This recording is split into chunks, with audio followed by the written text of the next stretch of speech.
오늘의 설교 제목은 모든 문제의 해답입니다. 우리의 삶을 돌아보면 인생은 고난의 길입니다. 욥기 5장 7절. 불티가 위로 날아가는 것과 같이 사람은 고생하려고 태어나느니라. 우리는 지금 악한 현 세상을 살기 때문에 엄청난 고통 속에 있습니다. 세상 사람들은 그 고통을 잊기 위해 세상의 여러 가지 쾌락으로 가려버립니다. 구원받고 나서 하나님의 말씀대로 사는 삶이 가장 편한 삶입니다. 여러분이 돈과 명예, 권력이 있으면 고통이 없을 것이라고 생각하십니까? 그렇지 않습니다. 오히려 삼성, 현대, 롯데 같은 재벌집 아들, 딸들이 젊은 나이에 자살하는 케이스가 굉장히 많이 있었습니다. 유명한 연예인들의 자살도 마찬가지입니다. 세상 사람들은 고통을 술, 담배, 마약, 그리고 여러 가지 쾌락으로 덮으려고 하지만 해답이 없는 것입니다. 그러나 모든 문제의 해답은 하나님입니다. 출애굽기 3장 7에서 10절. 주께서 말씀하시기를 내가 이집트에 있는 내 백성의 고통을 분명히 보았으며 그들의 공사 감독자들로 인한 그들의 부르짖음을 들었나니 이는 내가 그들의 슬픔을 알미라. 그들을 이집트인들의 손에서 구해내고 그 땅에서 그들을 인도하여 아름답고 넓은 땅, 젖과 꿀이 흐르는 땅, 즉 카나아인과 히딘과 아모리인과 프리스인과 히위인과 여부스인의 지역에 이르게 하려고 내가 내려왔노라. 여기서 이스라엘 백성들은 이집트에서 400년 이상을 노예 생활하고 있는 상태였습니다. 이 구절에서 알 수 있는 건 하나님께서는 우리가 지금 이 세상에서 받고 있는 고통을 보고 계신다는 사실입니다. 주께서 말씀하시기를 내가 이집트에 있는 내 백성의 고통을 분명히 보았으며 여러분이 고통 가운데 있을 때 정말 하나님이 내가 이런 고통을 겪고 있는 걸 알고 계실까? 보고 계실까? 생각할 수 있겠지만 성경 말씀에 따르면 보고 계신다는 것입니다. 구원받은 사람은 하나님의 자녀이기 때문에 하나님께서 분명히 자녀의 고통을 보시고 아십니다. 그리고 여러분이 간구하고 기도할 때 주님께서는 분명히 듣고 계십니다. 내 백성의 고통을 분명히 보았으며 그들의 공사 감독자들로 인한 그들의 부르짖음을 들었나니. 여러분이 주님의 말씀대로 살아가는데 주님께서 여러분의 기도와 간구를 안 들으시겠습니까? 여러분들이 엄청난 어려움에 직면했을 때도 주님께서는 다 보고 계시고 기도와 간구를 듣고 계신 것입니다. 기도 응답이 바로 안 오면 주님이 안 듣고 있나? 라고 생각할 게 아니라 이 본문에서 400년 이상을 백성들이 부르짖었다는 사실을 생각해 보십시오. 문제는 하나님의 때입니다. 주님은 다 알고 계시지만 주님의 때에 그 문제를 해결해 주십니다. 그래서 우리는 지속적으로 쉬지 않고 기도해야 되는 것입니다. 주님은 고통을 보고 계시고 부르짖음을 들으시며 슬픔도 알고 계십니다. 그들의 부르짖음을 들었나니 이는 내가 그들의 슬픔을 알미라. 하나님께서는 여러분의 고통과 슬픔, 모든 걸 다 알고 계십니다. 아무리 친한 친구, 가족이라도 인간들은 다른 사람의 고통에 대해 잘 모릅니다. 그 고통을 완전하게 알 수 있는 분은 하나님 뿐이십니다. 그래서 여러분은 하나님 앞에 솔직해야 됩니다. 숨긴다고 해서 하나님이 모르시겠습니까? 성경은 인간의 마음이 만물보다 거짓되고 심히 악하다고 말씀하십니다. 우리 인간은 자기 마음도 정확히 알 수 없으나 하나님은 정확하게 아십니다.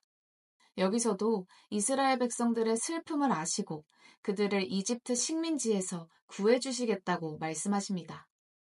그들을 이집트인들의 손에서 구해내고 그 땅에서 그들을 인도하여 아름답고 넓은 땅, 젖과 꿀이 흐르는 땅, 즉 카나안인과 히딘과 아모리인과 프리스인과 히위인과 여부스인의 지역에 이르게 하려고 내가 내려왔노라. 주님께서 움직이시면 여러분의 문제가 해결되는 것입니다. 주님은 주님의 때에 주님의 방법으로 움직이십니다. 주님이 이스라엘 백성들을 이집트에서 구원해 주시기 위해 가장 먼저 하신 일이 무엇입니까? 이집트인들이 그들을 압제하는 그 압제를 내가 보았으니 그러므로 이제 오라. 내가 너를 파라오에게 보내고 너로 하여금 내 백성 이스라엘 자손들을 이집트에서 데리고 나오게 하리라. 바로 사람을 콜링하시는 것입니다.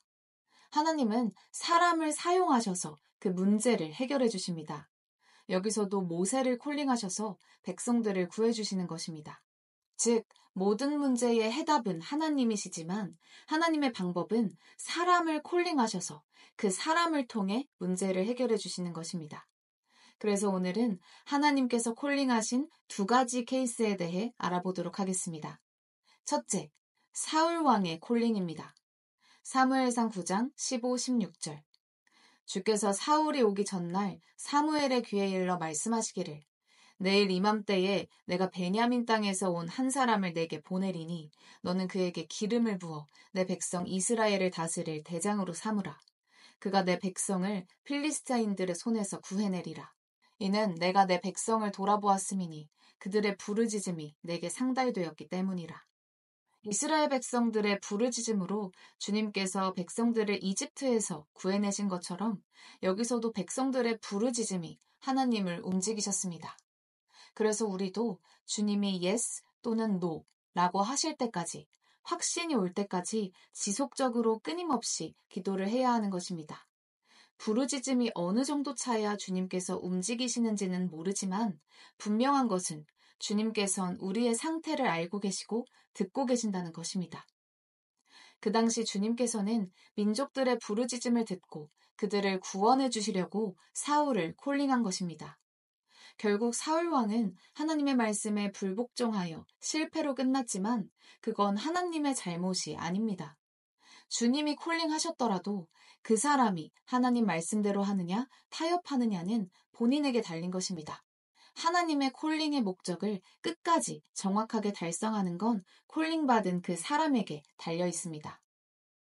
두 번째는 사도 바울의 콜링입니다. 사도행전 9장 14절. 그러나 주께서 그에게 말씀하시기를 내 길을 가라. 이는 그가 이방인들과 왕들과 또 이스라엘 자손들 앞에서 내 이름을 증거하기 위하여 내가 선택한 그릇임이라. 주님께서는 사도 바울을 사용하시려고 콜링하셨고 그는 가는 곳마다 복음을 전해 박해를 받았습니다.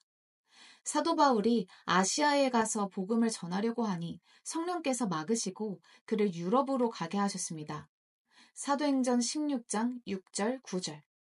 성령께서 아시아에서 말씀 전하는 것을 금하셨으며 그 밤에 바울에게 환상이 나타났는데 어떤 마케도니아 사람이 서서 그에게 간청하여 말하기를 마케도니아로 건너와서 우리를 도와달라고 하니라. 여기서 흥미로운 것은 환상에서 마케도니아 사람이 우리를 도와달라, help 라는 단어를 씁니다. 구원해달라라는 말은 안 하고 도와달라고 했습니다. 그러나 사도 바울은 즉각적으로 사람들에게 복음을 전하는 것이 그 사람을 도와주는 것이라는 것을 알았던 것입니다. 그래서 사도 바울의 선교 여행을 보면 지금 한국 교회에서 하듯이 봉사하러 다니고 밥 퍼주러 다니는 게 아니라 지옥 가는 혼들에게 복음을 전파해서 구원을 시키는 것입니다. 사도행전 16장 23절.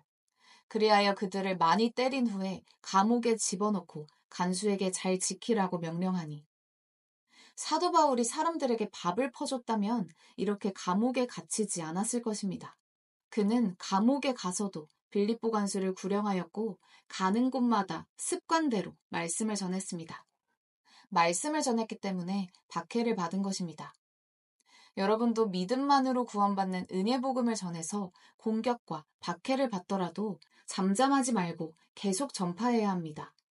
사도행전 18장 9절. 그때 주께서 밤의 환상으로 바울에게 말씀하시기를 두려워 말고 전파하며 잠잠하지 말라. 이것이 하나님의 명령입니다. 정리하면 세상의 모든 문제의 해답은 하나님이시고 하나님께서는 사람들을 구원해 주시기 위해 사람을 콜링하신다는 것입니다. 그 사람이 하나님의 메시지를 타협 없이 전파할 때 진리를 받아들이는 사람들은 구원을 받을 수 있는 것입니다. 어려운 고난 속에서 가장 필요한 것은 예수 그리스도십니다. 예수 그리스도를 믿고 구원받았다면 삶이 변하고 주님께서 필요를 채워주십니다. 구원 이후에도 악한 현 세상 속에서 어려움과 고생이 계속되지만 주님은 그걸 이겨나갈 수 있는 믿음을 주십니다. 요한일서 5장 4절. 세상을 이기는 승리는 이것이니 곧 우리의 믿음이라.